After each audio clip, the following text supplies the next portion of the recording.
Oke. Halo? Mana tadi? Ya, ini untuk eh bentar. Untuk variabelnya, jadi ada UTS, ada UAS, ada tugas, dan ada rata-rata ya. Rata-rata itu biarpun hanya untuk menampung hasil, tapi tetap harus dideklarasikan terlebih dulu. Jadi apapun yang digunakan untuk prosesnya nanti selalu dideklarasikan atau dikenalkan. Tetapi untuk yang nilai huruf itu tidak perlu. Karena apa? Karena di sini maka nilai hurufnya adalah A, itu adalah sebuah kalimat, jadi hanya menampilkan kalimat ya. Tapi kalau mau diberikan ke dalam variabel ya bisa juga, tetapi yang di kasus ini dia tidak menggunakan variabel karena langsung kalimat. Nah, jadi flowchartnya yang pertama ini ada variabelnya jumlahnya 4. Ini ada UTS, ada UAS, ada tugas, ada rata. Jadi sebelum kita gunakan harus dideklarasikan dulu. Nah, cara deklarasinya, nah untuk di flowchart ini harus ada startnya, kemudian ini ada deklarasi, declare. Kemudian deklarasinya berapa variabel yang kita gunakan, yaitu ada UTS, ada UAS, ada tugas, ada rata. Nah, di sini tipe data yang tepat itu apa? Tipe data yang tepat kita lihat di soalnya ini. Nah, di sini kan rata itu hasilnya dari penjumlahan ketiga nilai dibagi 3. Berarti ada kemungkinan nilai rata itu adalah pecahan ya. Jadi karena ada kemungkinan pecahan, maka tipe data yang tepat adalah tipe data float. Kalau tipe data integer, nanti kalau misalkan hasil rata-ratanya itu koma, nanti nggak masuk. Sehingga tipe data yang tepat adalah float. Kemudian setelah dideklarasikan, kita ada proses input. Nah, inputnya seperti apa? Nah, di sini kan sudah saya kasih keterangan bahwa inputnya di sini adalah ada UTS, ada nilai UTS, ada nilai UAS, dan nilai tugas. Berarti kita tinggal menyesuaikan simbolnya. Simbol input itu seperti ini. Ini adalah input. Jadi inputnya di sini ada 3 nilai, yaitu UTS, UAS, dan tugas.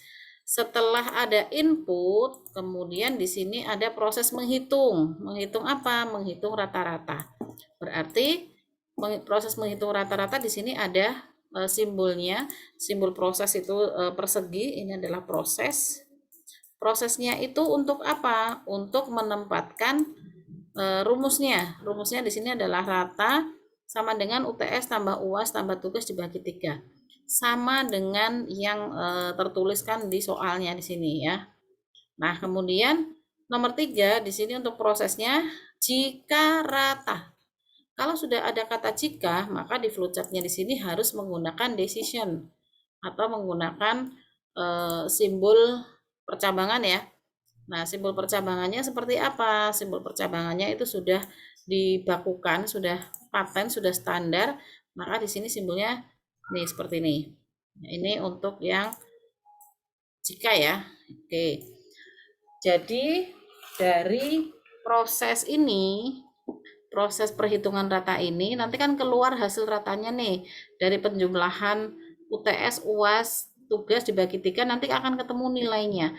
Nilai berapa sih nanti yang akan tertera dalam rata? Nah, di sini baru akan apa namanya? Baru akan dituliskan.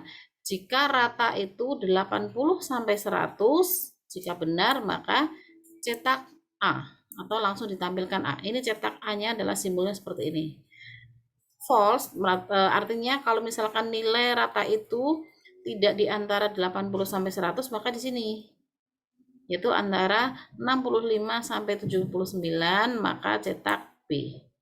Kalau misalkan tidak antara 65 sampai 79 maka ternyata nilainya bisa jadi 50 sampai 69. Kalau iya maka cetak C. Kalau misalkan ternyata nilainya itu juga tidak sama lagi, berarti dia sama dengan ini enggak? Nilainya 35 sampai dengan 49 enggak? Kalau misalkan iya, maka cetak D. Kalau ternyata nilainya yang didapatkan dari rata-rata itu tidak sama dari if yang pertama, tidak 80 sampai 100, tidak 65 sampai 75, tidak 50 sampai 69, tidak 35 sampai 49, maka alternatif yang terakhir, maka tampilkan untuk hasilnya yaitu cetak E. Kalau sudah, setelah mengeluarkan hasilnya, entah itu hasilnya cetak E, atau cetak D, atau cetak C, atau cetak B, atau cetak A, maka dia selesai. Ya, jadi ini flowchart untuk soal yang menghitung bukan menghitung, konversi. Mohon maaf. Ya, untuk konversinya ya. Ibu izin bertanya, Bu. Ya. Misalnya nilainya tidak sesuai dengan cetak A, cetak B, cetak C, dan cetak D. Misalnya nilai 79,9 gimana, Bu? Boleh di sini. Kan di sini berarti kalau digambarkan di sodokot nanti berbeda. Gini. Kan tadi tipenya sudah float ya. Berarti ini kalau dijabarkan lagi nilainya adalah rata lebih besar sama dengan 80 sampai kurang dari sama dengan 100. Kemudian yang ini rata itu berarti lebih besar sama dengan 65 sampai kurang dari 80, ya kan? Ini 80. Berarti kalau nilainya 80 kan masuknya adalah A. Kalau misalkan 79,9 itu kurang dari 80 atau sama? Kurang ya. Artinya 79,9 ya dia masuknya B. Karena di sini kurang dari 80. Ini sama dengan 80. Berarti kalau yang nilainya 80,0 maka masuknya A. Tapi kalau 79,9 masuknya adalah B. Nah, gini. Jadi, kalau di flowchart itu mau dijabarkan seperti ini, mau nilainya lebih detail seperti ini boleh, mau seperti ini juga boleh. Simbolnya mengikuti ya. Nah, ini kalau yang tempat saya, yang saya detailkan ada di sodokotnya. Nah, ini sodokotnya yang ada di bawahnya. Oke, ini sudah flowchartnya, kemudian ini sodokotnya. Sodokotnya di sini. Nah, dia mendeklarasikan atau algoritma untuk mengkonversi nilai angka ke huruf ya. Deklarasinya di sini ada UTS, ada UAS, ada tugas, ada rata bertipe float. Kemudian deskripsinya apa? Deskripsinya di sini read UTS, UAS, dan tugas. Dia membaca variabel yang tadi dideklarasikan dan dia juga membaca nilai yang diinputkan ke dalam UTS, UAS, dan tugas. Setelah dibaca inputan ketiga nilai ini, maka dihitung. Rumusnya adalah UTS tambah UAS tambah tugas dibagi 3. Kemudian di sini ada pengecekan. Jika rata lebih besar sama dengan 80 sampai, di sini sampai menggunakan tanda dan ya. Nih. Ini adalah sampai artinya. Sampai nilai rata itu kurang dari sama dengan 100. Jadi penulisannya itu tidak boleh lebih besar sama dengan 80 sampai dengan kurang dari 100. Kalau sodokot kan sudah mirip dengan coding. Jadi sebaiknya ini digantikan dengan operator gabungan yang digunakan dalam bahasa pemrograman. Nah, operator gabungannya apa? Dan. Kenapa menggunakan dan atau konjungsi? Karena ini bernilai true kalau jika semuanya bernilai true. Nah, di sini kan ada operan kalau untuk konjungsi kemarin itu masuknya binary ya, bukan oktal ya.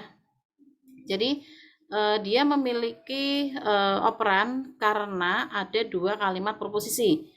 Jadi di sini adalah kalimat proposisi yang pertama, kemudian ini adalah kalimat proposisi yang dua atau pernyataan yang kedua.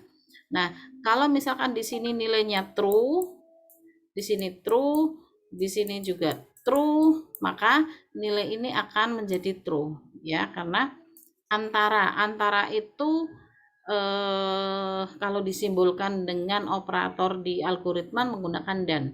Jadi jika rata-rata itu antara 80 sampai dengan 100, maka dia operatornya adalah dan. Maka jika nilai yang didapatkan itu misalkan 80 atau 90, berarti kan dua-duanya bernilai true ya. Kalau misalkan 80 otomatis ini true. 80 juga kurang dari 100 kan, maka nilainya juga true. Maka tampilkan cetak A. Kemudian else if kalau ini tidak terpenuhi, jadi kalau ini tidak terpenuhi, maka ada else, ada yang lain. Selain pernyataan ini, maka ada pernyataan yang lain lagi. Pernyataan yang kedua yaitu jika nilai rata itu lebih dari 65 sampai dengan nilai rata kurang dari 80, maka cetaknya adalah B atau tampilkan B.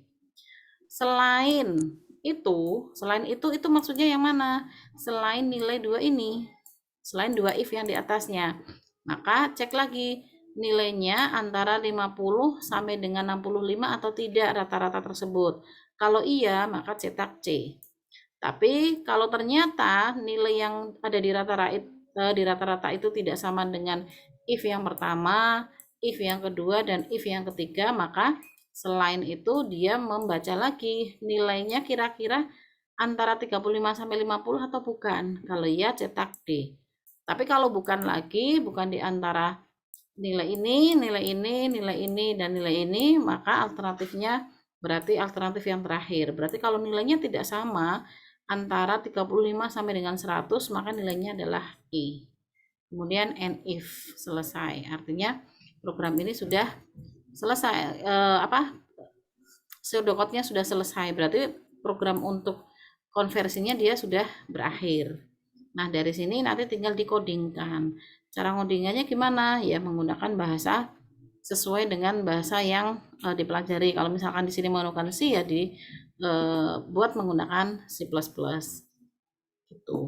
Nah, mungkin ini jawaban dari soal yang kemarin ya. Ini untuk persiapan UTS. Jadi nanti di UTS soalnya bukan seperti ini, tetapi diminta untuk membuat flowchart dan pseudocode. Jadi saya berharap nanti bisa mengerjakan.